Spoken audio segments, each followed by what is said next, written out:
Nah, ini yang lucu guys. Saudara kita umat Kristen mengatakan Yesus itu Tuhan, Yesus itu Tuhan. Masa Tuhan menurunkan kepada Tuhan guys? Nggak masuk akal ya guys. Menjawab channel Muslim. Tuhan menurunkan Injil kepada Tuhan. Tidak masuk akal. Mari kita simak penjelasan singkat berikut ini. Ini Al-Quran diturunkan kepada Nabi Muhammad, masuk akal guys. Tuhan menurunkan kitabnya sebagai petunjuk kepada seorang manusia yang berupa Nabi. Alkitab. Nah, ini yang lucu guys. Saudara kita umat Kristen mengatakan Yesus itu Tuhan, Yesus itu Tuhan. Masa Tuhan menurunkan kepada Tuhan guys? Nggak masuk akal ya guys. Yang diturunkan kepada manusia, kepada nabinya. Nah, itu baru masuk akal guys. Tapi kalau umat Kristen kita masih berkekeh, terserah mereka ya. Jadi Alkitab atau kitab Injil yang diturunkan Tuhan kepada Nabi, itu baru masuk akal guys. Alkitab dan Al-Quran sama-sama diturunkan oleh satu Tuhan ya guys. Jadi diturunkan oleh Tuhan yang Maha Esa, yaitu Allah Tuhan yang Maha Esa. Al-Quran diturunkan kepada Nabi Muhammad, dan Alkitab atau lebih kita kenal sebagai kitab Injil di dalam Al-Quran itu diturunkan kepada Nabi Isa bin Maryam, atau lebih dikenal oleh saudara kita Kristen Yesus. Baik, Bapak Ibu Saudara, saya ingin menanggapi apa yang telah kita simak sebelumnya. Saya ingin tegaskan, paling tidak ada dua kekeliruan, kesalahan dan gagal paham yang sangat fatal dari channel Muslim yang telah memberikan penjelasan tadi. Yang pertama, channel Muslim ini memaksakan pemahaman adanya Alkitab yang dimiliki oleh orang-orang Kristen sekarang harus sama dengan turunnya Al-Quran. Ini kegagalan dan kekeliruan sekaligus kesalahan yang sangat fatal. Jadi channel ini memaksakan kehendak kalau proses turunnya Al-Quran yang adalah kitab suci dari pemilik channel ini, yang mana diturunkan kepada Nabi Muhammad, itu yang baru masuk akal. Di mana Tuhan menurunkan kitabnya sebagai petunjuk kepada seorang manusia yang berupa Nabi. Tetapi Alkitab yang mana beliau berkata, ini sangat lucu. Kenapa sangat lucu? Menurut beliau, karena orang-orang Kristen atau umat Kristen mengatakan Yesus itu Tuhan. Masa Tuhan menurunkan kepada Tuhan? Gak masuk akal. Yang diturunkan kepada manusia atau kepada Nabi, itu baru masuk akal. Bahkan beliau sampai berkata, tetapi kalau umat Kristen masih berkekeh, terserah mereka. Jadi Alkitab atau kitab Injil yang diturunkan Tuhan kepada Nabi itu baru masuk akal. Akhirnya beliau membuat semacam sebuah penegasan. Alkitab dan Al-Quran sama-sama diturunkan oleh satu Tuhan. Jadi diturunkan oleh Tuhan yang Maha Esa. Al-Quran diturunkan kepada Nabi Muhammad, dan Alkitab atau lebih dikenal sebagai kitab Injil di dalam Al-Quran diturunkan kepada Nabi Isa bin Maryam, atau lebih dikenal oleh saudara-saudara Kristen Yesus. Kira-kira demikian penjelasan dari channel Muslim ini. Saya ingin tegaskan kepada kita, ini merupakan salah kaprah yang sangat fatal. Memaksakan kehendak mendekati adanya Alkitab harus persis sama dengan proses diturunkannya Al-Quran oleh Tuhan kepada Nabi Muhammad melalui malaikat Jibril. Saya mau tegaskan saat ini, tidak pernah dalam keyakinan, kepercayaan, keimanan Kristen, sekaligus dalam pengertian pemahaman Kristen, ada sebuah kitab yang namanya Alkitab, diturunkan dari Tuhan, diterima oleh Yesus. Tidak ada model yang demikian dalam iman Kristen. Jangan paksakan proses turunnya Al-Quran melalui malaikat Jibril kepada Nabi Muhammad. Harus sama seperti itu dengan proses turunnya Alkitab atau secara khusus Injil kepada Yesus. Gak ada model yang demikian.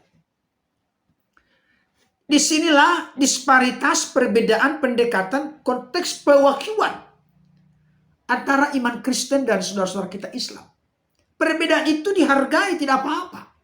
Tapi kalau ada kesan atau penegasan memaksakan kehendak bahwa proses turunnya Al-Quran harus seperti itu juga dengan proses adanya Alkitab, itu yang tidak boleh dipaksakan.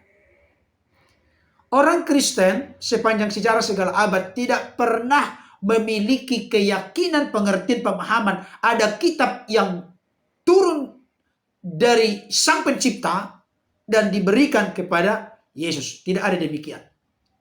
Saya pikir kesimpulan atau konklusi seperti ini bisa terjadi oleh karena memang saudara-saudara kita Islam atau Muslim memiliki pemahaman dan keyakinan bahwa Taurat itu diturunkan kepada Nabi Musa, Zabur kepada Nabi Daud, dan Injil kepada Nabi Isa.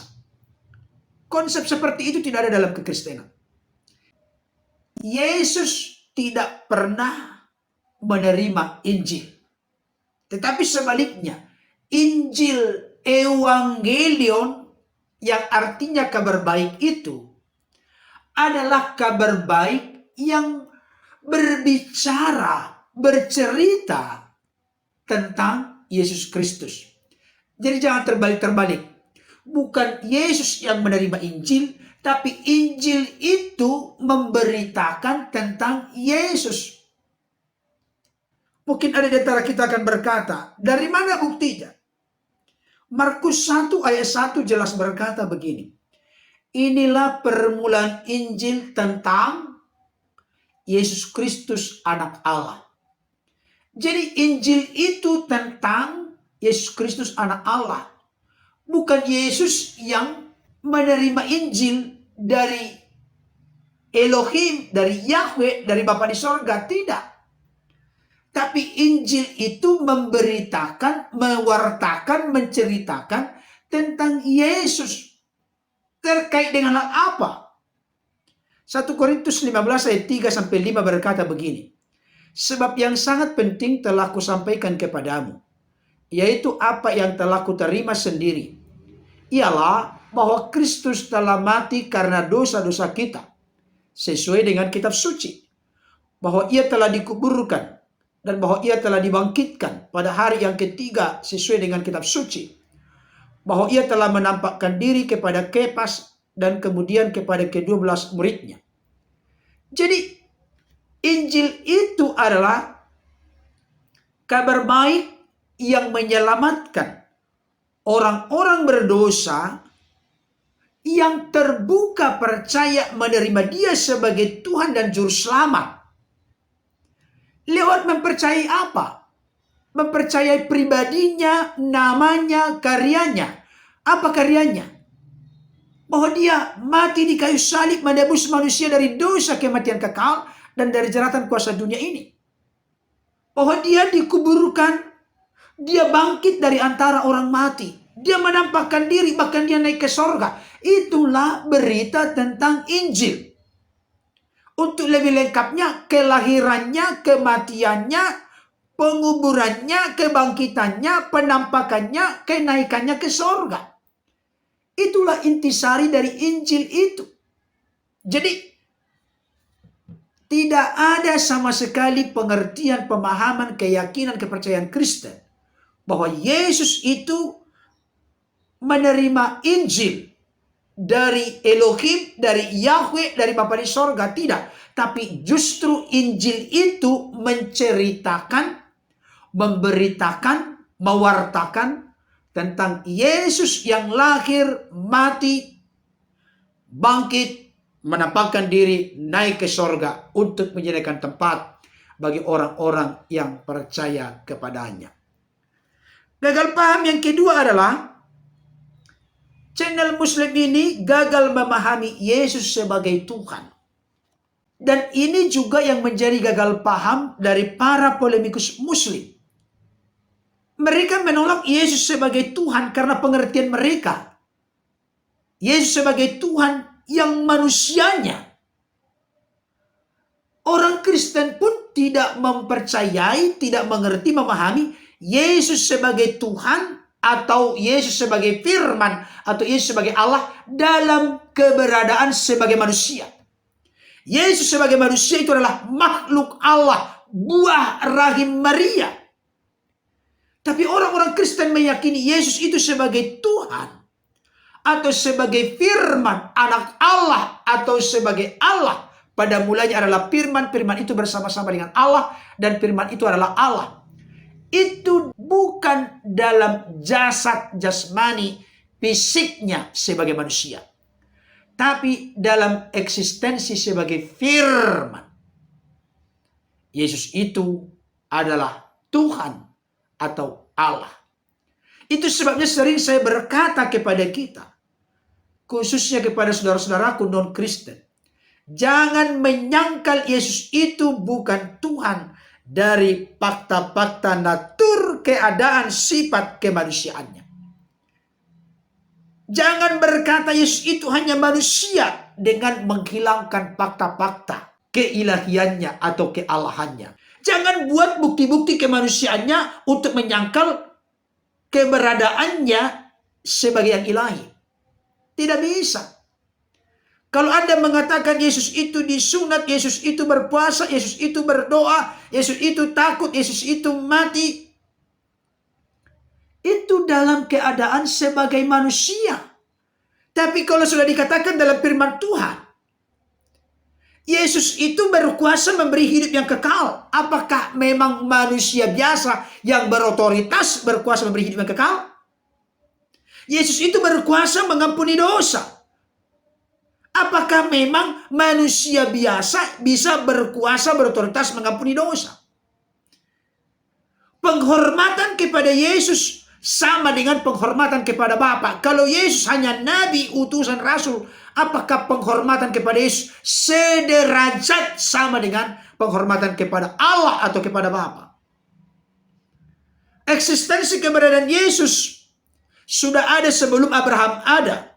Bahkan sudah ada sebelum dunia dijadikan. Apakah ini berbicara tentang buah rahim Maria, Yesus dalam keberadaan sebagai manusia? Tentu tidak. Jadi sangat disayangkan dan sangat memprihatinkan saudara-saudaraku dari luar kekristenan yang selalu ngotot dan gagal paham permanen dalam kebodohan. Mereka selalu menolak Yesus itu sebagai Tuhan, dengan kata lain sebagai firman, anak Allah atau sebagai Allah, hanya dalam sosok keberadaan sebagai manusia. Orang Kristen pun tidak pernah berkata buah rahim Maria itu, kemanusiaannya itu bukan Allah, tapi makhluk Allah. Karena ulasan ini dapat mencerahkan kita semua. Amin.